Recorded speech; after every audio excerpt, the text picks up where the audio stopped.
مع موسم البرتقال والوفرة اللهم بارك في الأسواق، نقترح عليكم اليوم كيكة بصلصة البرتقال.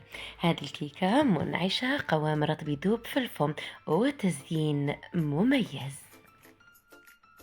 مرحبا بكم في قناتكم الوهرانية كويزين. كالعادة نستأذنكم ندخل بيوتكم، وإن شاء الله نكون ضيفة خفيفة عليكم، نقدم لكم وصفات، نشارككم أفكار، نهمس لكم على حيل وتدابير مطبخية. بلا ما نطول عليكم أكثر، وش رايكم ندخلوا المطبخ ونحضروا الوصفة مع بعض؟ اول حاجه نذوبوا ملعقه صغيره ما تكونش معمره بزاف ممسوحه في ربع كاس من الحليب الدافي. سعه الكاس 250 مليلتر.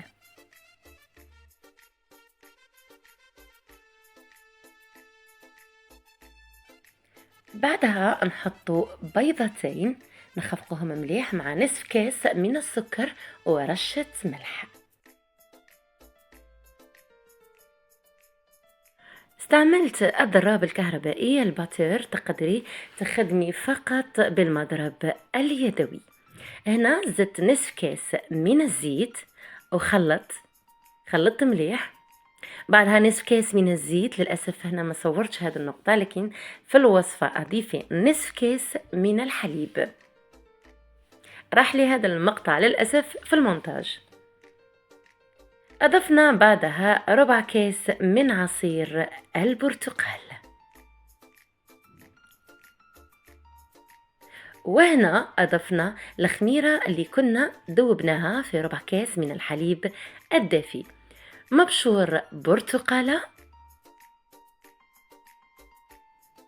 نضيفو كاس وربع من الفرينة المغربلة من قبل، وكيس من خميرة الحلويات.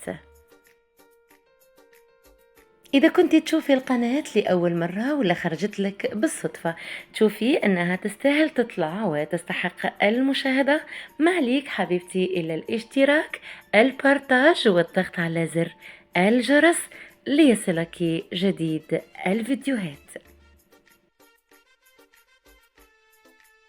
ندهن المول أي القالب بالزبدة ونرشه بالفارينة. ملاحظة هنا هذا المول يرفد 4 بيضات، لكن أنا تعمدت أنني نحط فيه بيضتين فقط، لأني ما حبيت أن الكيك يكون طالع بزاف.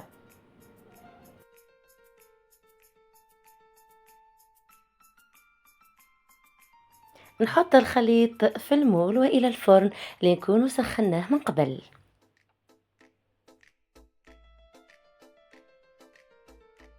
نمر الآن لتحضير صوص البرتقال. نحتاج فيها كاس من عصير البرتقال، سعة الكاس 250 مليلتر. نحتاج ملعقة كبيرة من المايزينا نشاء الذرة. نحتاج أيضا إلى ملعقة كبيرة ونص من السكر العادي. نخلطو كل شي بارد في بارد، بعدها نحطوهم فوق النار. مع التحريك نتحصل على الصوص اللي رايحين نحطوها فوق الكيك. أسبق في البداية أني قلت لك ما حبيتش الكيك يكون طالع بزاف باش يتوالم مع هذا الوصفة، لكن إذا كنتي من الناس اللي حبوا كيك طالع ومنفوخ بزاف، رايح نخلي لك التدبيرة في صندوق الوصف. الصوص واجدة. ندهن وجه الكيكة بهذا الشكل، بعدها نزين بوردة، الله يزين يماتكم ويجعلها كامل ورود. نزينها بوردة صنعتها من البرتقال، وريقات من النعناع أيضا، ورشة من السكر جلاسي يعني سكر بودرة.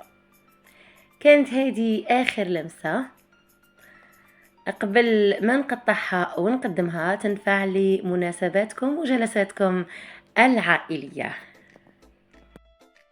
تقريبا وصلت لنهاية الفيديو. هذا شكلها من الداخل، تجي طرية ومنسمة ومنكهة بقشور البرتقال، صوص البرتقال، يعني كيكة منعشة بامتياز. في ختام الفيديو نذكركم ما تنساوش تبارطاجوا الوصفة، أيضا دعموا القناة إذا تشوفوها أنها تستاهل الدعم. مبقى لي غير نقول لكم مني الاجتهاد ومنكم التشجيع، والقادم أحلى.